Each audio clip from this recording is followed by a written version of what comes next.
আসসালামু আলাইকুম বন্ধুরা। আজকে আমি আপনাদের সাথে শেয়ার করতে যাচ্ছি আমি কিভাবে ঘরোয়া পদ্ধতিতে গরুর মাংস রান্না করি। ঘরোয়া পদ্ধতিতে গরুর মাংস রান্না করে একবার খেলে বারবার খেতে ইচ্ছে করবে। তাহলে চলুন শুরু করি কিভাবে ঘরোয়া পদ্ধতিতে গরুর মাংস রান্না করি। এখন দেখিয়ে দিচ্ছি কি কি উপকরণ লাগছে।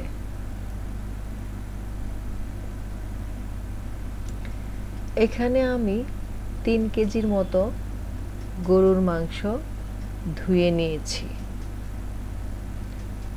যেহেতু আমি কোরবানি ঈদের মাংস নিয়েছি, তাই আমি আর নতুন করে কেটে নিলাম না।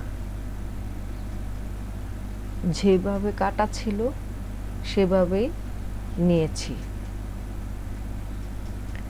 এখন এখানে নিয়েছি 1 কাপ পরিমাণ পেঁয়াজ কুচি, রসুন পেস্ট, ধনিয়ার গুঁড়া, হলুদের গুঁড়া, মরিচের গুঁড়া এবং এখানে নিয়েছি টালা জিরার গুঁড়া, আর নিয়েছি সয়াবিন তেল। আরও নিয়েছি 2-4টে এলাচ, গোলমরিচ, লবঙ্গ, তেজপাতা, দারুচিনি, নিয়েছি জিরার গুঁড়া, আদা পেস্ট আর পরিমাণ মতো লবণ। এখন আমি মশলাগুলো দিয়ে দিচ্ছি। 1.5 টেবিল চামচ পরিমাণ রসুন পেস্ট,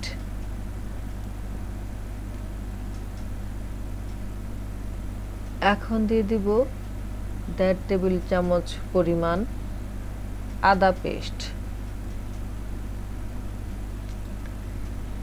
তারপর দিয়ে দিব গরম মশলা, দারুচিনি, লবঙ্গ, তারপরে এলাচ দিয়ে দিলাম। এখন দিয়ে দিব জিরার গুঁড়া 1.5 টেবিল চামচ পরিমাণ, তারপর দিয়ে দিচ্ছি 1.5 টেবিল চামচ পরিমাণ ধনিয়ার ফাঁকি,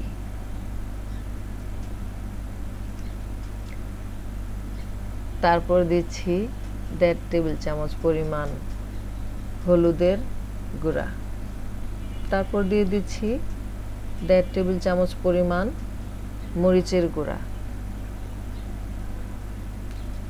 এখন দিয়ে দিব পরিমাণ মতো লবণ, তারপর দিচ্ছি 1 কাপ পরিমাণ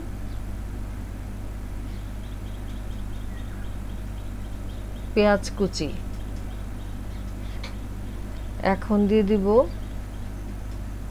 1 কাপ পরিমাণ সয়াবিন তেল। সরিষার তেল দিয়ে রান্না করলে মাংসের কালারটা একটু ভালো আসে, আপনারা চাইলে সরিষার তেল দিতে পারেন। এখন আমি মশলা মাংসের সাথে ভালোভাবে মিশিয়ে নিব। এমনভাবে মেশাতে হবে যেন সবগুলো মশলা মাংসের সাথে ভালোভাবে মিশে যায়।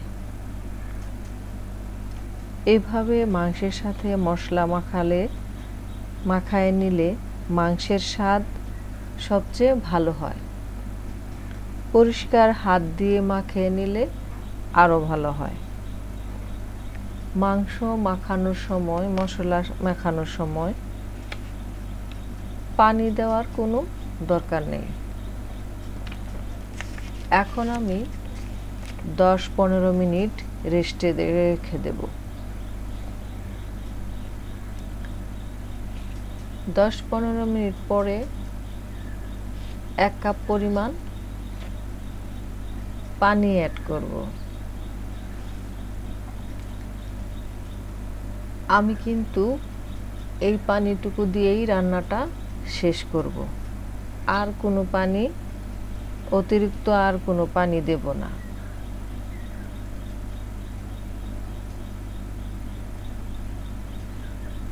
এখন ঢাকনা দিয়ে ঢেকে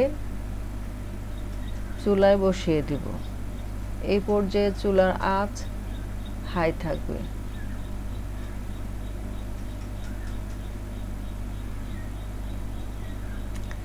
কিছুক্ষণ পর পর একটু নেড়েচেড়ে দেব। বলক আসার সাথে সাথে দিয়ে দিব 1.5 টেবিল চামচ পরিমাণ টালা জিরার গুঁড়া। দিয়ে দিচ্ছি টালা জিরার গুঁড়া।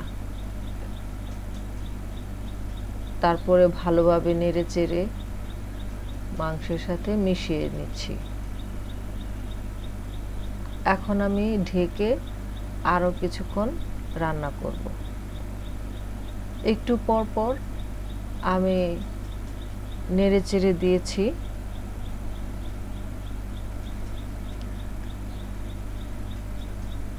মাংসর পানি যখন একটু কমে আসবে, একটু গাঢ় গাঢ় হয়ে আসলে অ্যাড করে নেব আস্ত রসুন। এখন আমি দিয়ে দিব আস্ত রসুন। আমি এখানে 3টা রসুন অ্যাড করে নিলাম, আপনারা চাইলে 4-5টাও দিতে পারেন। তারপর দিয়ে দিচ্ছি কাঁচামরিচ। কাঁচামরিচ দিলে ফ্লেভারটা ভালো আসে। তারপর নেড়েচেড়ে আবার ঢাকনা দিয়ে আরও কিছুক্ষণ রান্না করব। এই পর্যায়ে চুলার আঁচটা একদম কমিয়ে রাখব।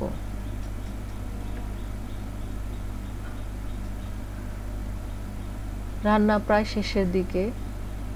মাংসটা সিদ্ধ হয়ে এসেছে, একদম নরম হয়ে গিয়েছে, দেখতে পাচ্ছেন। দেখুন কিরকম ইয়ামি হয়েছে। এখন আমি চুলার আঁচ একদমই কম থাকবে।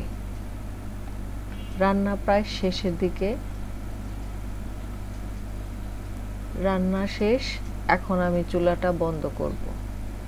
তারপর পরিবেশন করে দেখাচ্ছি। এভাবে